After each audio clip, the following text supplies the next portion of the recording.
फ्रॉडिया कालू कौवा किसी न किसी तरह कुछ ले देकर मिट्ठू राजा के यहाँ संतरी लग जाता है। अब तो कालू कौवे की ठाट बाट ही अलग थी। वो तो अकड़ अकड़ कर उड़ता। कालू, ध्यान रखना, मेरे जंगल में किसी भी गरीब पक्षी पर जुल्म न करना, और अगर कोई किसी को तंग करे तो मुझे जरूर बताना। मैं अपने जंगल के सभी पक्षियों को खुश देखना चाहता हूँ। राजा जी, आप चिंता न करें, अब आ गया है ना कालू कौवा। मैं कोई साधारण कौवा नहीं हूँ, मैं पक्षियों का बहुत ध्यान रखूंगा, और अगर कोई किसी को तंग करेगा तो तुरंत आपको आकर बताऊंगा। मगर कालू कौवा तो बहुत गंदा पक्षी था और उसकी पत्नी गोरी कौवी तो उससे भी 2 हाथ आगे थी। कालू, ऐसे किसी को कैसे पता चलेगा कि मेरा पति राजा जी के यहाँ संतरी लग गया है। चलो किसी कमजोर पक्षी को देखकर डराते हैं। चलो गोरी, आज मैं तुम्हें चाचा कबूतर की दुकान से फ्री में मिठाई खिलाता हूँ। फिर गोरी कौवी और कालू कौवा चाचा कबूतर की दुकान की तरफ जाते हैं। ओए कबूतर, जल्दी से मुझे गरम गरम गुलाब जामुन दो। तुम्हारे पास इतने पैसे भी हैं जो गुलाब जामुन खाओगे। चाचा कबूतर, शायद तुम जानते नहीं हो, मेरे कालू जी राजा जी के यहाँ संतरी लग गए हैं। सीधे से गुलाब जामुन दो, वरना अभी तुम्हारी ये दुकान मैं यहाँ से उठवा दूंगा। बड़े देखे हैं मैंने तुम्हारे जैसे संतरी। चल भाग यहाँ से, बड़ा आया फ्री में गुलाब जामुन खाने वाला। कालू कौवा जान जाता है कि अब चाचा कबूतर के यहाँ उसकी दाल नहीं गलने वाली, इसलिए वो गोरी कौवी से कहता है, चलो गोरी, इसे तो मैं बाद में देख लूंगा। फिर कौवा और कौवी वहाँ से चले जाते हैं। घर जाकर गोरी कालू कौवे से कहती है, कालू, ऐसे ये पक्षी हमसे डरने वाले नहीं हैं। तुम किसी तरह राजा जी को साथ लेकर एक चक्कर जंगल का लगाओ, ताकि ये सब पक्षी तुम्हें राजा जी के साथ देख लें। फिर देखना ये कैसे तुमसे डरते हैं। ये मुश्किल काम नहीं है, मैं आज ही राजा जी से बात करता हूँ। फिर कालू कौवा तोते राजा के पास जाता है और कहता है, राजा जी, चलें, आज मैं आपको सारे पक्षियों के घर दिखाता हूँ। चलो संतरी, मैं भी चाहता हूँ कि मुझे अपने राज्य के सारे पक्षियों का पता हो। फिर कालू कौवा तोते राजा को साथ लेकर जंगल में निकल जाता है। राजा जी, ये चिड़िया का घर है, और वो सामने कबूतर चाचा की मिठाई की दुकान। चाचा कबूतर की दुकान पर बैठे सारे पक्षी कालू कौवे को राजा जी के साथ जाता हुआ देख लेते हैं। कबूतर चाचा, वो देखो, कालू कौवा राजा जी के साथ जा रहा है। मुझे पता है, वो राजा जी के पास संतरी लग गया है। हमारे राजा जी बहुत अच्छे हैं, वो सबके साथ न्याय करेंगे।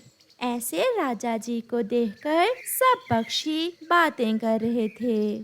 फिर दूसरे दिन कालू कौवा और उसकी पत्नी मुफ्त में भोजन खाने का कोई नया उपाय ढूंढते हैं। कालू, तुम चिड़िया के पास जाकर उसे डराओ, वो कमजोर चिड़िया तो जरूर तुमसे डर जाएगी और तुम्हें अपना भोजन दे देगी।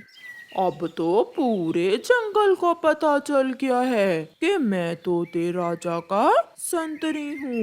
मैं अभी चिड़िया के पास जाता हूँ। फिर कालू कौवा छोटी चिड़िया के घर जाता है। चिड़िया, राजा जी का आदेश है कि जंगल में भोजन की बहुत कमी है, और जिस पक्षी के भी पास एक से ज्यादा बच्चे हैं उन्हें मार दो। ये सुनकर चिड़िया की तो जान ही निकल जाती है। नहीं नहीं कालू भैया, कालू भैया था मैं पहले, अब मैं तोते राजा का संतरी हूँ। कालू भैया संतरी जी, ऐसा कैसे हो सकता है? मेरे बच्चे तो केवल 2 दाने ही खाते हैं और 2 ही तो बच्चे हैं मेरे। तो फिर मुझे खुश करो, मैं राजा जी से तुम्हारी सिफारिश कर दूंगा। वो कैसे संतरी जी? तुम्हारे घर में जो भोजन है उसमें से आधा मुझे दे दो। चिड़िया करती भी तो क्या, कौवे संतरी ने उसे डरा ही इतना दिया था। ले जाएं संतरी जी, जो चाहे ले जाएं, मगर मेरे बच्चों को कुछ मत कहना।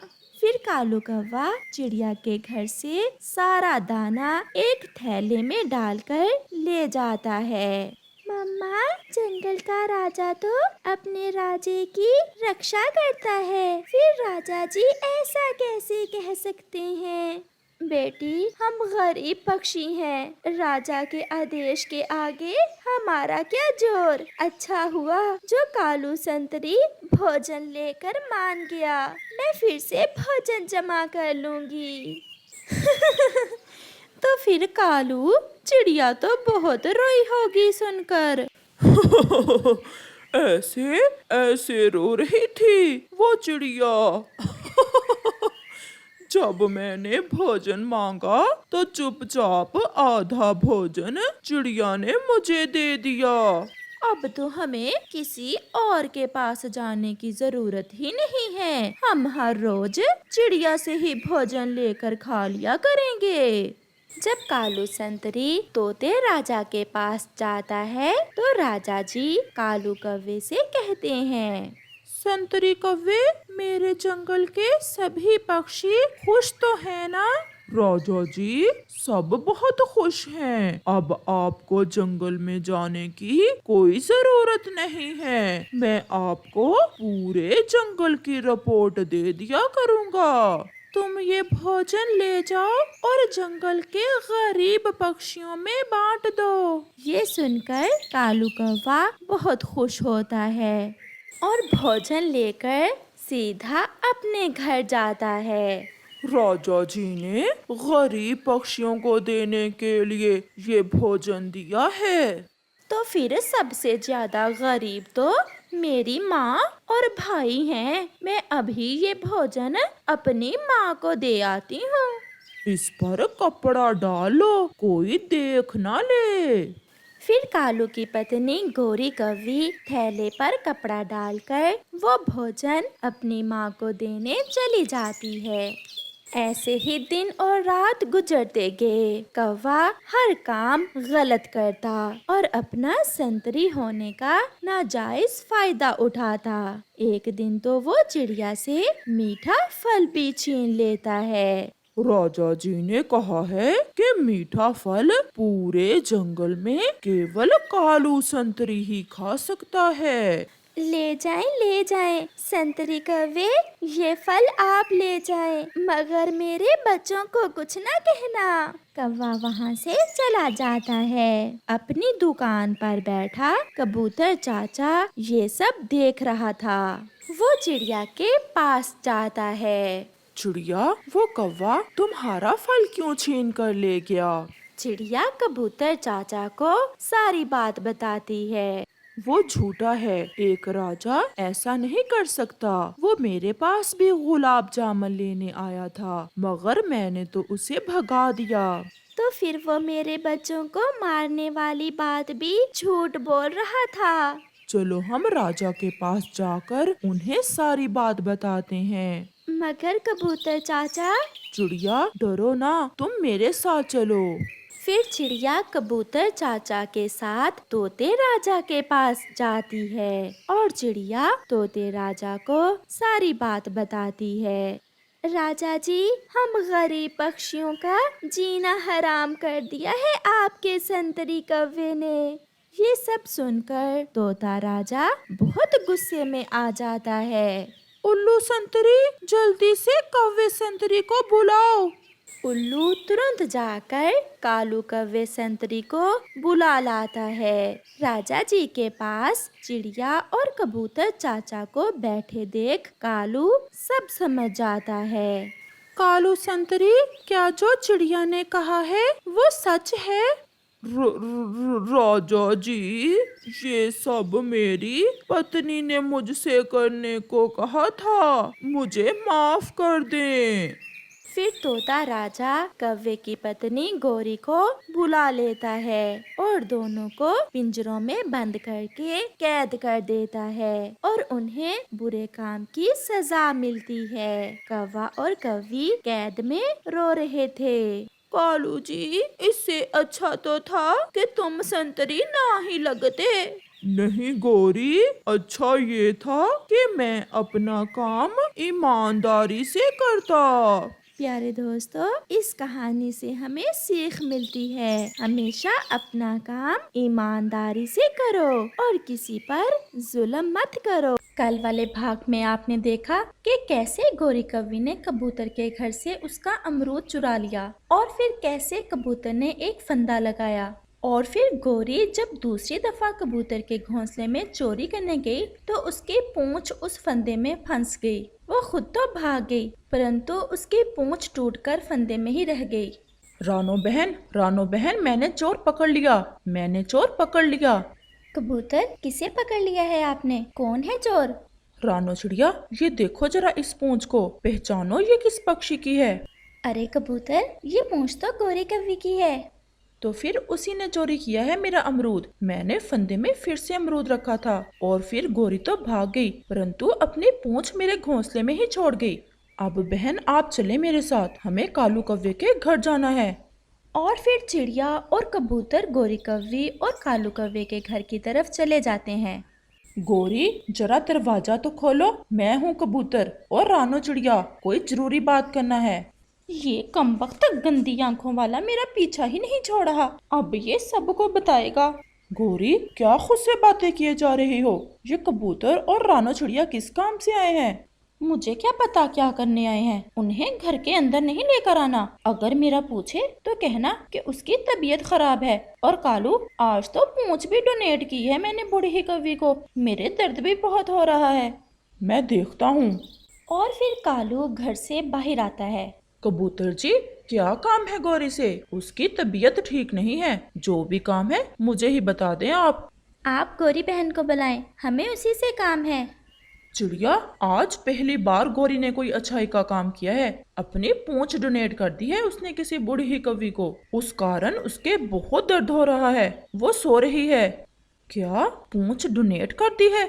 वो झूठ बोल रही है, उसकी पूंछ मेरे पास है और मैं उसकी पूंछ चिड़िया के घर पर रख कर आया हूँ। कबूतर, ये तुम क्या बात कर रहे हो? मेरी तो कुछ समझ नहीं आ रहा। कालू भैया, गोरी चोरी करने गई थी कबूतर के घर और फिर उसकी पूंछ वहाँ कबूतर के लगाए हुए फंदे में फंस गई और टूट गई। कालू, सीधे से उसे बाहर निकालो, नहीं तो मैं सब पक्षियों को इकट्ठा करके अपना अमरूद उसके पेट से निकालूंगा। कबूतर, मैं माफी मांगता हूँ आपसे गौरी के बदले, किसी को भी इकट्ठा ना करो, उसे तो पहले ही सजा मिल चुकी है, वो तो दर्द से मर रही है। उसे बता दो कि उसकी पूंछ मेरे पास है, अगर लेनी हो तो कल आ जाए, नहीं तो मैं सच में ही उसे डोनेट कर दूंगा। ऐसा कहते हुए कबूतर और चिड़िया वहाँ से चले जाते हैं। गौरी, मुझे सब पता चल गया है कि तुम्हारी पूंछ कैसे टूटी है। पूरे जंगल में नाक कटवा दी है तुमने, इतनी चोरियां की हैं, परंतु कभी आज तक मैं पकड़ा नहीं गया। मैं कौन सा पकड़ी गई हूँ, वो तो भागते हुए पूंछ फंदे में ही रह गई। कालू, मेरे सुंदर पति, मैं गई भी तुम्हारे लिए ही अमरूद चुराने थी।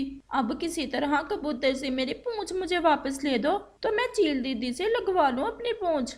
परंतु वो मुझे नहीं देगा, वो कहकर गया है कि अगर पूंछ चाहिए तो गौरी कल खुद आए। कालू, मैं कैसे जाऊंगी, सब पक्षी बिना पूंछ मुझे देकर हंसेंगे मुझ पर।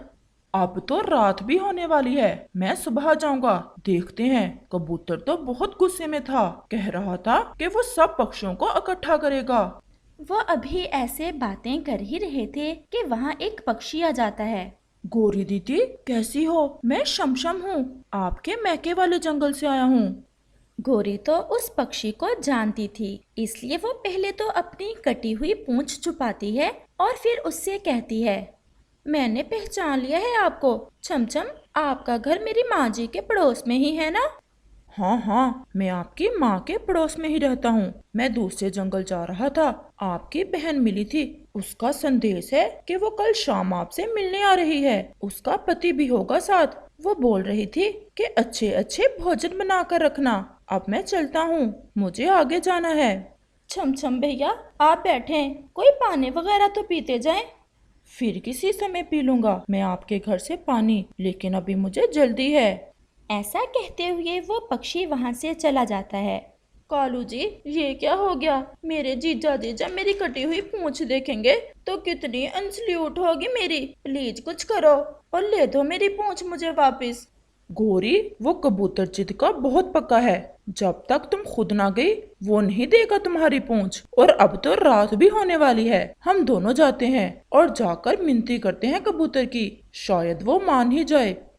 तो फिर हम मिन्नती चिड़िया की करेंगे। अगर वो मान गई तो फिर कबूतर हमें मेरी पूंछ जरूर लुटा देगा। जग्गू बेटा, तुम घर में ही रहना, मैं और तुम्हारी मम्मा थोड़ी देर में आते हैं। कालू जी, पहले तुम बाहर जाओ और देखो कोई पक्षी तो नहीं है बाहर। मुझे तो बहुत शर्म आ रही है, अगर किसी ने देख लिया तो सबको बता देगा। बता तो कबूतर ही देगा। चलो तुम, बाहर कोई भी नहीं है।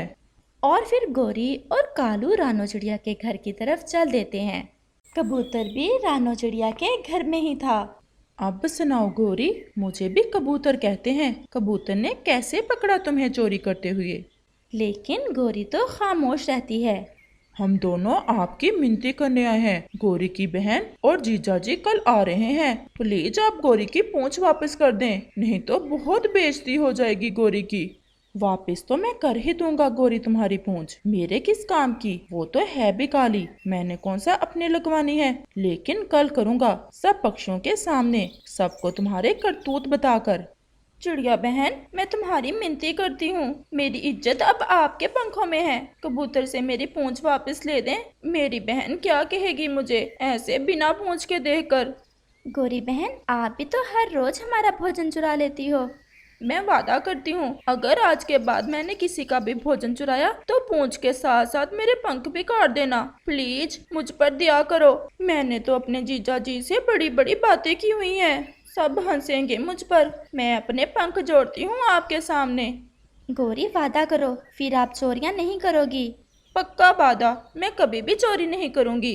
कबूतर भैया, अब इसे अच्छी सजा मिल चुकी है, आप गोरी की पूंछ वापस कर दें। चिड़िया, ऐसे वादे ये पहले भी कई बार कर चुकी है। लेकिन मेरी पूंछ तो पहली बार ही कटी है ना, इसलिए अब के बाद मैं पक्का वादा करती हूँ, कभी चोरी नहीं करूँगी। और फिर कबूतर और चिड़िया गोरे की पूंछ उसे वापस कर देते हैं। अब आप चील दीदी के पास जाकर इसे अच्छे से लगवा लें, वो ऐसे ऑपरेशन करती रहती है। आपका बहुत बहुत धन्यवाद। गोरी, आपस की बात है, बिना पूंछ के भी तुम बहुत सुंदर लग रही हो। ऐसा कहते हुए कबूतर और चिड़िया हंसने लग जाते हैं। और फिर कालू और गोरी कबूतर से वो पूंछ लेकर चील दीदी की तरफ चल देते हैं। चिड़िया बहन, मैंने सोचा था कि उसे कल सुबह सबके सामने बेइज्जत करूंगा। कबूतर भैया, उसे पहले ही सजा मिल चुकी है, मुझे पूरा विश्वास है गोरी अब के बाद कभी चोरी नहीं करेगी। और फिर रात हो जाती है। पूंछ ट्रांसप्लांट की कीमत पूरे 20 दाने चावल हैं। अगर दे सकते हो तो मैं लगा देती हूँ, अगर नहीं तो तुम दोनों वापस जा सकते हो। जी जी चील दीदी, हमारे पास चावल के 20 दाने हैं, आप ऑपरेशन शुरू करें। देखकर तो ऐसे लग रहा है किसी फंदे में आकर टूटी है गोरी तुम्हारी पूंछ। क्या कुछ चोरी करने गई थी कहीं?